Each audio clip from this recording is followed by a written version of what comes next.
All right, so it's right at the hour, and welcome everyone to our C2QA Quantum Co-Design Center for Quantum Advantage Summer School on a practical guide to building superconducting qubits. And this is an 8-lecture series, and this is the second lecture of the 8.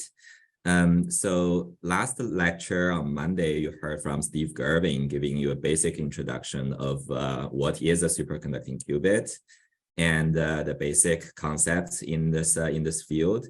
So today we are glad to have Professor Jens Koch with us. And Jens is a professor in Northwestern University, and he is known as the person who has introduced the transmon to the world. Yes, so you learned about transmon, and so today you're going to hear in more detail of how do you actually design a qubit, and how do you model and understand and to translate your electrical circuits into this quantum Hamiltonian that we all love and use. Okay, so the stage is yours, Jens. Everyone, you can type in questions in the Q&A session, and we'll either answer it in text or we will group questions and address live in the session. Okay, Jens. Excellent. And they're little icons floating over my screen. This is lovely. Thank you, Jen. It's great to be here. And so, yes, I will try in the time that I have to give a tutorial to circuit quantization. Time is limited, so I don't think we'll cover everything that we know about circuit quantization comprehensively, but I'll try to do a good job to get you started and give you a flavor of what's involved, and also give you an introduction to some of the tools that are around that actually allow us not to do circuit quantization by hand each and every time these days. All right. So indeed, lecture overview for that reason is like this. The plan is, imagine you have some circuit. The circuits that we will look at are going to be quite simple, and we'll study a little bit how to do circuit quantization by hand. It is a systematic procedure, but it tends to be tedious. Usually if it's anything but a harmonic oscillator, in the end, you will be forced to do some numerics, most likely. So computers our classical computers are going to be involved anyways. Last but not least, towards the last part of the tutorial, I will talk a bit about SC qubits, which is a Python package that my group and I have released a little while ago, which now also allows you to do automatic quantization of circuits. So we'll talk a little bit about that. Good. So here's the roadmap, right? You start with some circuit that might be of interest to you. It could be the one that is down there, which is the 0 pi circuit. Could be something simpler or more complicated. And then there's some road, and at the end, what you probably are interested in are things like what is the energy spectrum of that circuit, what are matrix elements that govern the coupling of that circuit to other circuits, things like that. And my little animation is just slightly broken because the classical Hamiltonian is sort of sticking already out in the middle of the road. That's one of the pieces where that they will visit as part of that journey. We'll formulate a Lagrangian for that circuit, then perform a Legendre transform, get a classical Hamiltonian, quantize that, get a Hamiltonian matrix, and that ultimately is what allows us to get all of the static properties of the qubit, which then also get fed forward into time evolution simulation if you want to simulate a gate fidelity, for instance. The real references for learning circuit quantization by hand systematically, there are 3 that I like that are down there for you to visit and read, but I'll move on here in my own fashion. The circuit elements that I will focus on are these 3 here: capacitances, inductances, Josephson junctions. Those are indeed the main 3 ones. There are some people who are investigating more exotic things like quantum phase-slip junctions, but we'll deal with just these 3. They can be made out of superconducting material and are dissipationless, which is one of the things that we know and like about them, so that our qubits ultimately have decent T1s. Now, when we say circuit quantization, the truth is that everything sort of starts on the classical side. And indeed, most of the work that you have to do for circuit quantization happens on the classical side when we have to ask ourselves, well, what variables do we want to use to describe the equations of motion of that circuit? What kind of equations do we get? Can they be represented as a Lagrangian, which is maybe not the typical thing that you've learned in classical mechanics, where perhaps your systems were actually mechanical rather than electric. And so an important starting point for circuits are Kirchhoff's laws. You know them. There's the current law, which says that if you sum up the currents coming into a node of the circuit, then that total current has to equal the outgoing current. That's what's expressed down here. And then the Kirchhoff's voltage law says if you have any loop in your circuit, then summing up the voltages going around, perhaps if needed, including an EMF voltage, we'll get to that later, those voltages have to sum up to 0. And so if you take these two, the current law, the voltage law, and you combine that with constitutive relations that we'll revisit in just a moment, as well as simple truths like the time derivative of charge corresponds to current, then we get to formulate both constraints as well as equations of motion, which we can then rephrase in terms of the Lagrangian and obtain from Euler-Lagrange equations. So we'll get there. The two circuit elements that we start with are the ones that you already know and love, I hope.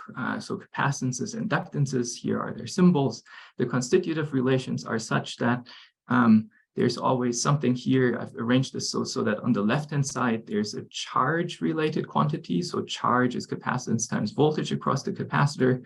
And here for the inductor, its current is flux divided by the inductance. So on the left side, again, they're charge-like variables, right? Current is Q dot, if you wish. And on the right-hand side, it's voltage or flux. I'll say a little bit more about the relation between flux and voltage in a moment. The energy can be written down in two equivalent forms. So for the capacitance, using charge-like variables, you would say, well, the capacitor stores an energy that's Q squared over 2C. Equally, you could say it's 1/2 C V squared, with V being the voltage.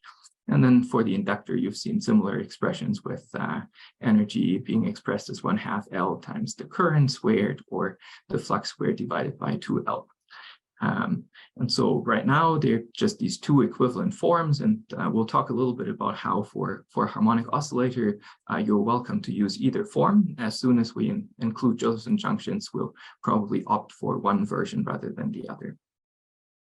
And I mentioned that here on the right-hand side, I wanted to speak of voltage-like or flux-like variables. Remember from Faraday's law here, modulo the minus sign, that indeed the time derivative of a flux has dimensions of voltage.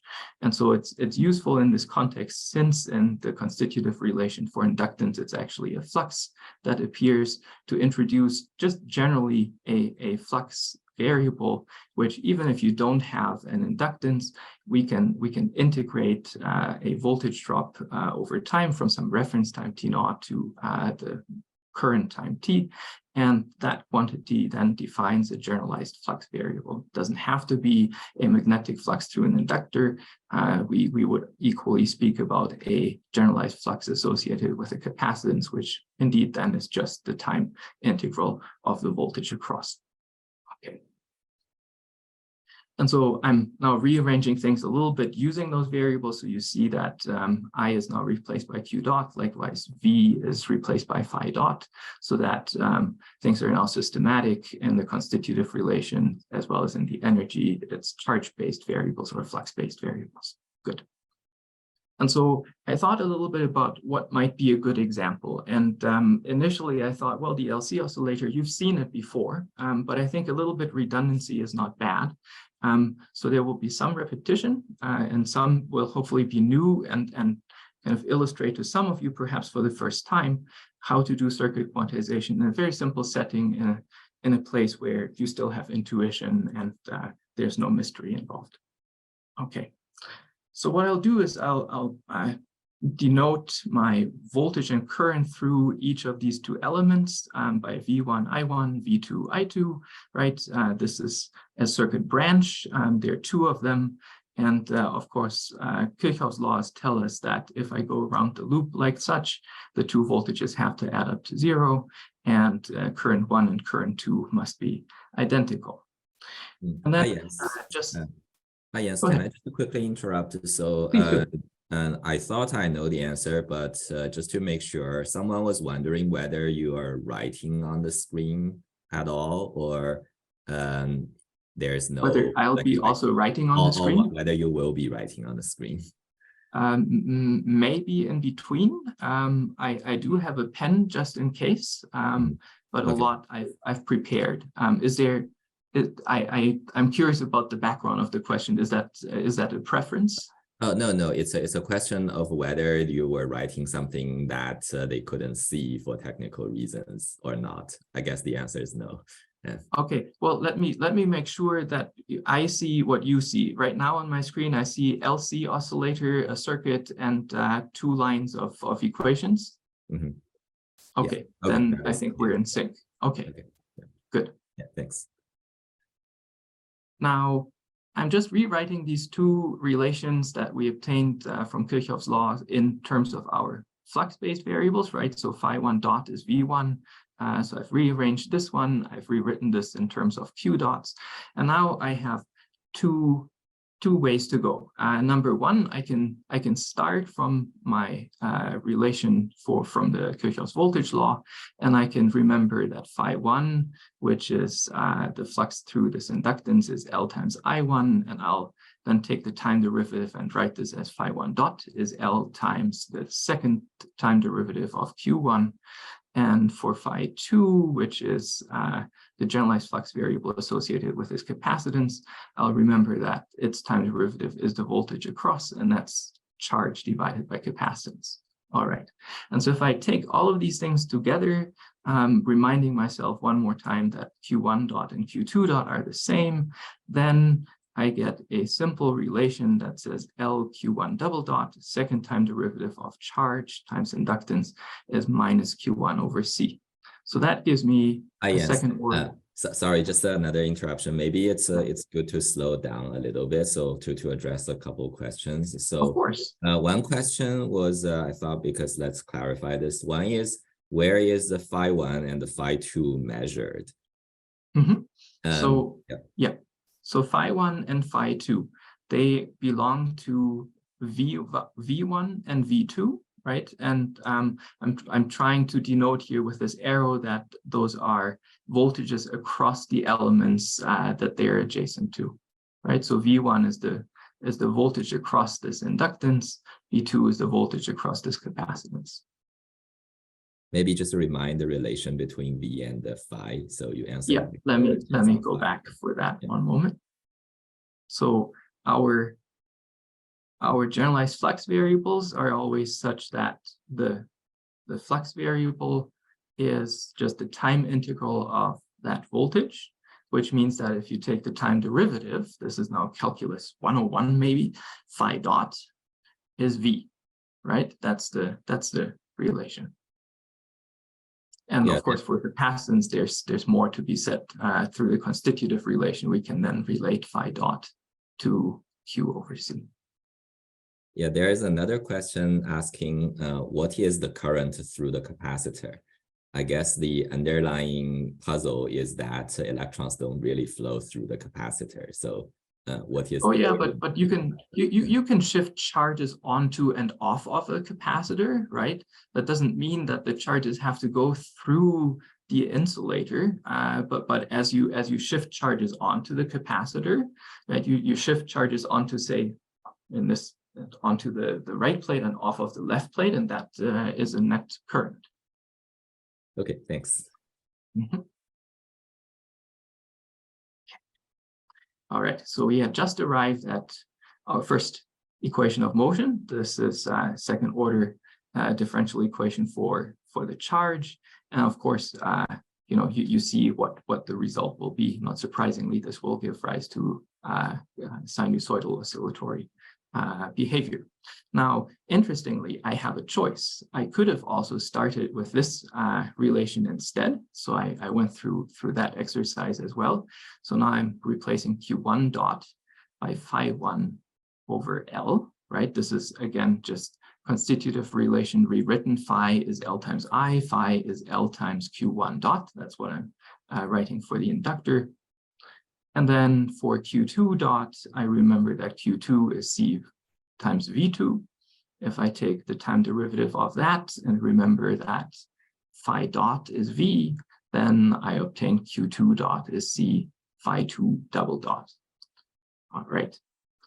And so now I can plug back in and I get another second order equation of motion, this time expressed in my flux-based variables, but it's the same kind of equation of motion, right? It's the second derivative of phi is -1 over LC if I bring the C over to the other side times phi1. And again, I'll get oscillatory sinusoidal solutions from that. Great. So in this case, for an LC oscillator, having this choice, picking one type of variable versus the other, led us to two very similar looking equations of motion. It turns out that this freedom is diminished once we include Josephson junctions. As soon as we do, and we'll do that in a moment, it's flux variables that are easier to handle and are preferred over charge variables. So whenever you see the Hamiltonian of a transbond, for instance, with at least on the classical side, before you do anything quantum, you'll see a Hamiltonian function that is most likely expressed in terms of a flux variable or a phase variable as opposed to a charge variable. Okay. And then just to finish this example before we talk about Josephson junctions, this is how maybe you derived equations of motion for the LC oscillator a long time ago in some introductory class. And maybe what you didn't think about back then was the fact that these equations of motion are so nice that it looks tempting to ask, can we also derive those equations of motion from a Lagrangian? So let's just try. Lagrangian, our attempt should be, let's write kinetic energy minus potential energy. Here, just still arbitrary, but I'm going to work with flux variables where it's the capacitive term that looks like a kinetic energy term, right? Phi1 is my variable, which now appears here with a time derivative. So that's a generalized velocity, 1/2 C phi1 dot squared. It's like a little bit like 1/2 mv squared or x dot squared for a particle. That's my kinetic energy term. And then I have to subtract the potential energy term, which comes from the inductive energy. So that's phi1 squared divided by 2L. And now, well, let's just try, right? We might remember what the Euler-Lagrange equations are. We take a partial derivative of L with respect to the velocity, the time derivative of that, and then we subtract the partial derivative with respect to the generalized variable. And well, what you will find in this simple case is written here on the right-hand side. And again, that's just yet another form for the very same ODE that we obtained above. So this is success. We can obtain that equation of motion through this Lagrange. Great. And with that established, the idea of how to switch over to the quantum side is relatively straightforward. So most of the work has been done at this point. And then it's just a matter of going through the motions and, you will switch to a Hamiltonian function by performing a Legendre transform. So first we'll find the canonical momentum that belongs to our flux variable. So we'll take the partial derivative of the Lagrangian with respect to phi dot. that is C phi dot. And forgive me, but since notation doesn't really require us distinguishing between 1 and 2, I've dropped that subscript here. So that's why subscript 1 has now vanished. And so C phi dot, of course, you recognize as a charge. It's indeed the charge across the capacitor plates. And that now enters, oh, and I decided to forget a subscript phi. This was supposed to be Q sub phi to remind me that this is the canonical momentum belonging to variable phi. And so this enters the Legendre transform. We do that in the regular fashion. And as our classical Hamiltonian, we get this expression, which is now a quadratic form for the kinetic energy. And then for harmonic oscillator, the potential is also quadratic. So it's Q squared divided by 2C plus phi squared over 2L. And then the simple quantization step is just, it's half a joke and half not. You just put hats on things, right? So your position and momentum now become operators that have a canonical commutator of IH bar. Alternatively, and sometimes more simple is to just remember that the momentum is h bar over I, or minus I times h bar, d by d, and then our position variable here is phi. Yes, and that leads us. Quick, yeah. Sorry, an interruption. No, that's fine. To clarify on which term is kinetic energy and which term is potential energy, how do you decide that? And another question is how to understand kinetic energy of the capacitor. Is it a mathematical analogy, or is it, or is there anything that is more fundamental? Well, I would say I decided on the previous slide to use flux variables. That was a decision. For the harmonic oscillator, I still had the freedom to pursue with a charge variable, but I decided to do this with flux, which means that I have decided that my generalized coordinate is phi, or phi1, as it is still written here. So that was a decision, right? My coordinate is now phi1. It's not a spatial position, but that's okay. Classical mechanics doesn't require anything to be a spatial distance, right? You can have angular variables if you talk about the pendulum, all kinds of things where the coordinate in question does not need to have dimensions of length. And once you've selected your coordinate, then it's clear that the other thing with a dot on top is the generalized velocity, right? And so your potential energy term is the one that depends on position, so it's quote unquote our generalized coordinate. And the kinetic energy term is the one that must involve the velocities, right?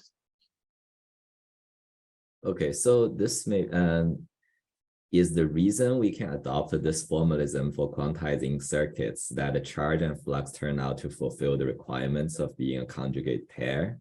So is this just a lucky coincidence, or is there some underlying principle that lead to this convenience? So the only thing that we had to check is whether or not the kinds of equations of motion that we get are compatible with Lagrangian formalism. Right? In principle, we could cook up some crazy equation of motion that does not follow from an Euler-Lagrange equation. But we explicitly check that this is possible, and from then on, everything is automatic. There's no coincidence.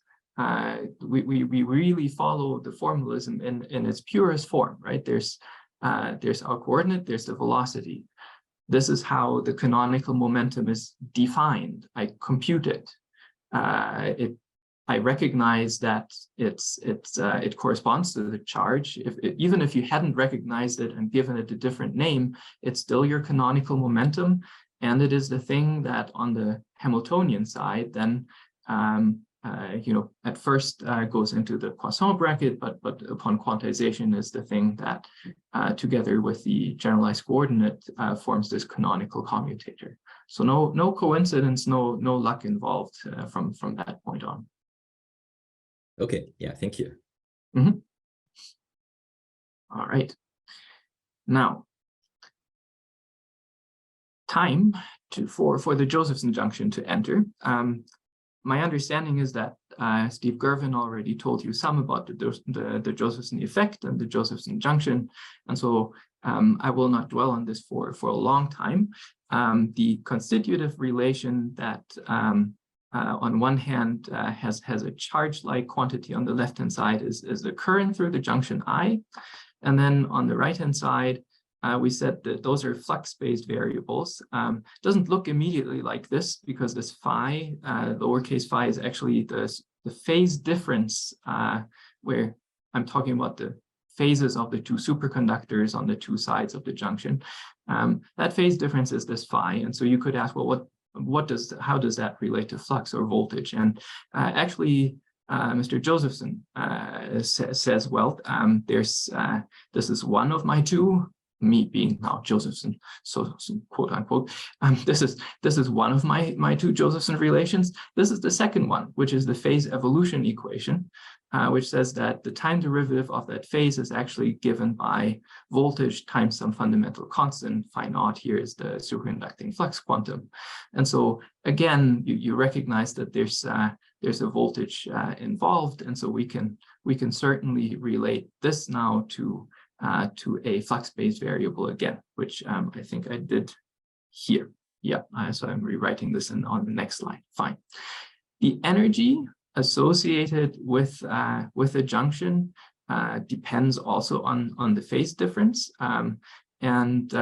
Despite the fact that I'm not deriving this here, I didn't ask whether Steve already taught this, but it's a fun exercise where, if you remember how to derive that this here is the energy associated with the flux through an inductor, then the very same kind of calculation is going to give you the minus EJ cosine phi if you start from this different constitutive relation for the Josephson junction. So that's fine. And then the problem that we face is we could ask, okay, we had this column here where energy is expressed in charge-based or current variables. And not only is this relation here nonlinear, the real problem with it is that it's not invertible over the full range of phi, right?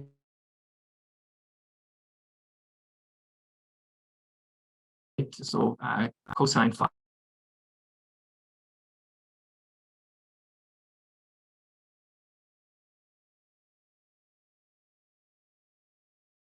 Yes, are you there?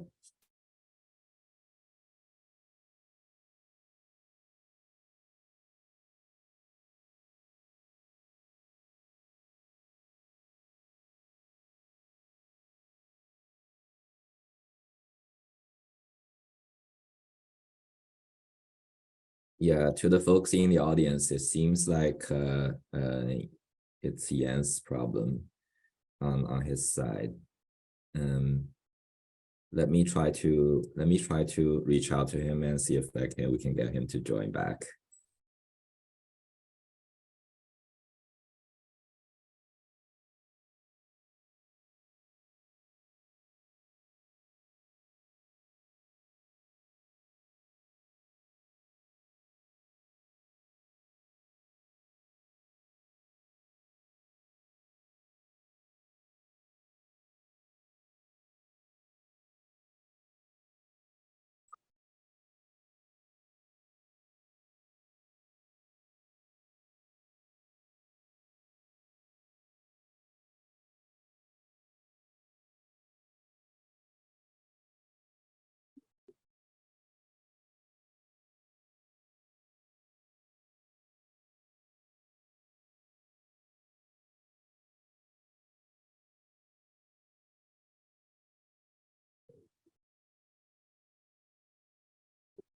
Yeah, so he's on his way back. Just to be patient, maybe a minute or so.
Yeah, sorry guys for the drop. Jens is traveling at a conference, so probably that's why the internet was not completely stable.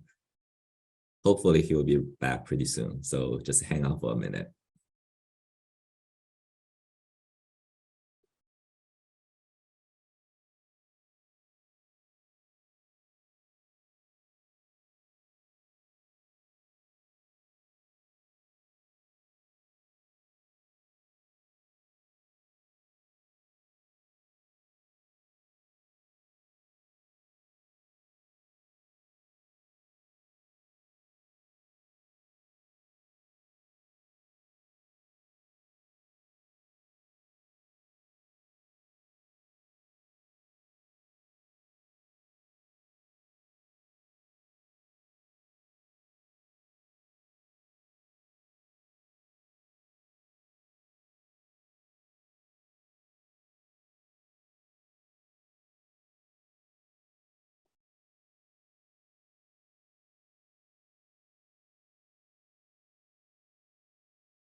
Hey, Chen. Hey Michael, you're using your computer. I know we're still live and recording, but I'm just logging mine in. He's logging back in now, but we'll have mine as a secondary computer in case it happens again, because I think his whole computer went down, just not the internet. No, Sorry. internet. Sorry, audience members. We will be back to that sweet quantum in just a moment. Yep.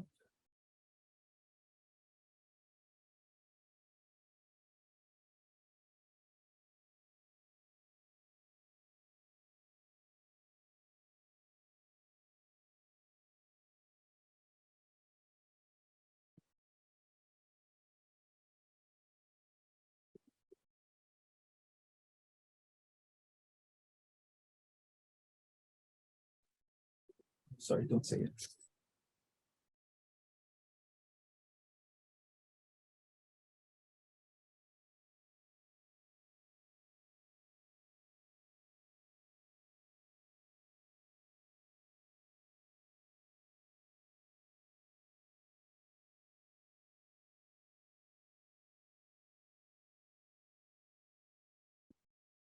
Chen, can you say something real quick?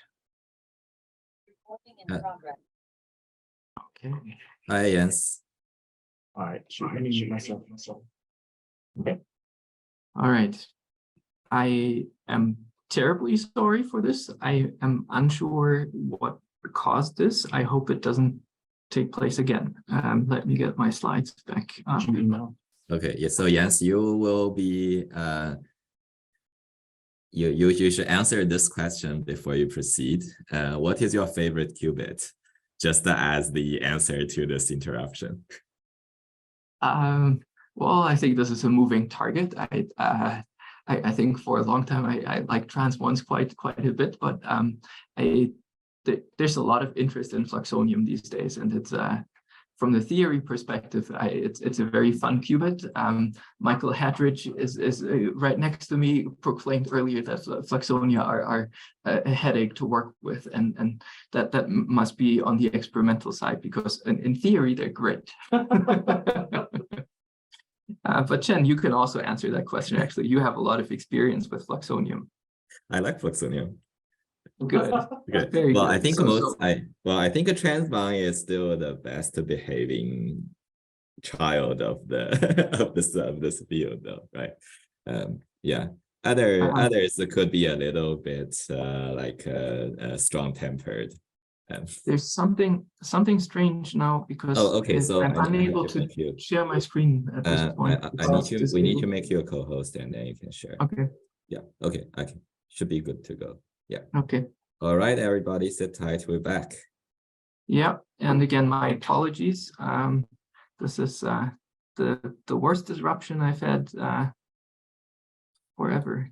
Like even COVID was nicer to me as far as that is concerned. Okay, so back Back we are. And Chen, you tell me how to manage time. I lost basically 5 minutes roughly, I guess.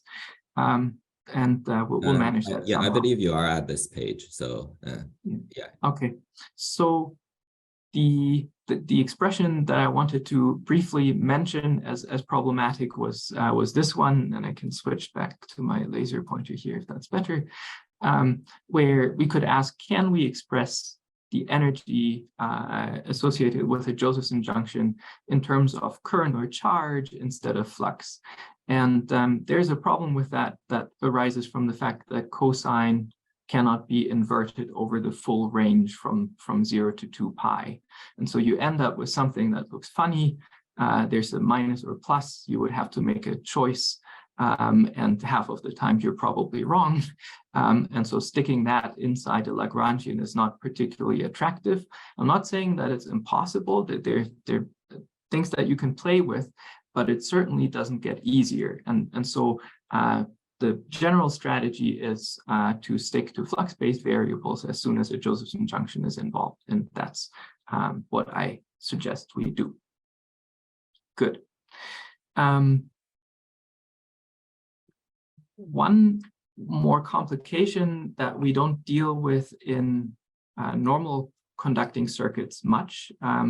Suppose that you have a superconducting loop here interrupted by 2 junctions, and there's a magnetic flux threaded through that loop. And maybe that magnetic flux might actually change as a function of time, in which case there's an EMF voltage induced in the circuit loop. And that will modify Kirchhoff's voltage law, right? This EMF voltage will have to be included. And once we integrate this relation, which is indeed for voltages, if we integrate that once, we get a relation among the generalized flux variables, and this integration constant here on the right-hand side, it turns out that superconductors only allow that constant to be an integer multiple of the flux quantum. I haven't derived that here. It's a slight diversion that we don't have to worry about right now. And so these constraints from Kirchhoff's voltage law, they now have to include external flux. And there's certainly a question as to how is that actually done systematically in circuit quantization.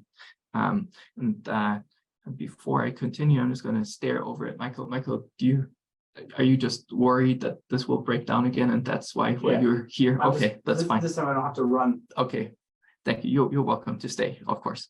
So let's talk a little bit about how in the circuit quantization procedure as described, for instance, by Michel de Vore in his articles, how do we do that systematically? How do we handle these loop constraints?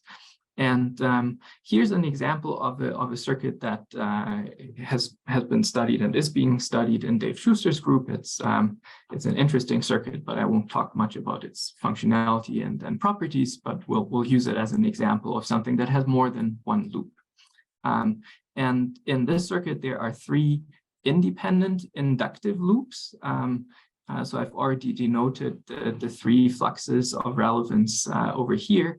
And we could ask, well, how do we take care of the arising constraints? And this is typically done with a spanning tree and closure branches. And so those are simple concepts that I will briefly talk about and explain.